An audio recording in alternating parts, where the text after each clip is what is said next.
মালদহে রক্তক্ষরণ থামার লক্ষণ নেই। জানুয়ারিতে দুলাল সরকার দিয়ে সূত্রপাত, আর সেই তালিকা যেন আরো লম্বা হয়ে চলেছে।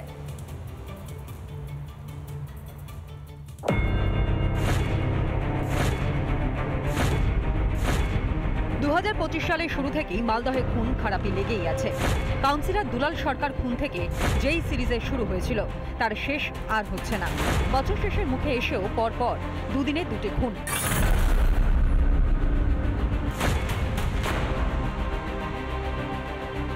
মালদহের কালিয়াচকে এক পাপড় ব্যবসায়ী আজহার আলীকে গুলি করে খুন করল দুষ্কৃতীরা। আস্তে আস্তে আপনার এই নিচের কানিতে 3টা গুলি ফায়ার করলো। ফায়ার করার পর এখানে জানতে পারলো 9টার দিকে জানতে পারলো। জানার পরে বাড়ির লোক গেল, এখানে শুনতে ডাইরেক্ট হসপিটাল গেল, হসপিটালে মারা গেল। সুক্তিসপুরে জালসা ছিল, ওই জালসাতে গিয়েছিল পাপড় করতে। লোকটা এত সুন্দর লোক, মানে আমাদের গ্রামে নাই, সিধা লোক। ওই পাপড় বেঁচে আসছিল প্রায় 15টার সময়। ওখানে শুনলাম কি গুলি করা হয়েছে, একটা নয় 3টা গুলি মারেছে, এখানে মেরেছে, ওই সিনিয়র লোক ছিল। হাতের বাইরে চলে যাচ্ছে আইন শৃঙ্খলার অবস্থা। একের পর এক খুন, হিংসা, রাহাজানি নিয়ে শুরু হয়েছে রাজনৈতিক চাপানোতর। তৃণমূল কংগ্রেসের সরকার চলছে না জঙ্গল রাজ চলছে?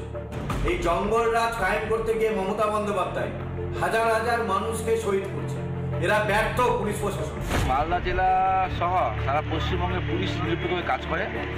এখানে যারা কেউ যদি ক্রাইম করে, কেউ যদি মার্ডার করে, যেই ক্রাইম করুক না কেন, বাংলার পুলিশ তৎক্ষণাৎ অ্যাকশন নেয়। বুধবার সকালে কালিয়াচকের আমবাগান থেকে উদ্ধার হয় তৃণমূল কর্মী ও কয়লা ব্যবসায়ী ওবায়দুল্লাহ খানের দেহ। খুনের অভিযোগে সরব তাঁর পরিবার। কাউন্সিলর দুলাল খুনের পর তাঁরই পুলিশকে ভর্ৎসনা করেছিলেন পুলিশ মন্ত্রী মমতা বন্দ্যোপাধ্যায়। আপনার ওখানে তো আজকে আমার একজন পুরো সহকর্মীকে মার্ডার হয়ে গেল এসপির অপদার্থতার জন্য। তার সিকিউরিটিও আগে তুলে নেওয়া হয়েছিল। আমি পার্সোনালি চিনতাম ওখানে বর্ডার আর কালিয়াচক নিয়ে যদি ব্যস্ত থাকেন তাহলে কিন্তু জেলার ডেভেলপমেন্ট হবে না। Please forget that. ওখানে প্রোটেকশন করুন।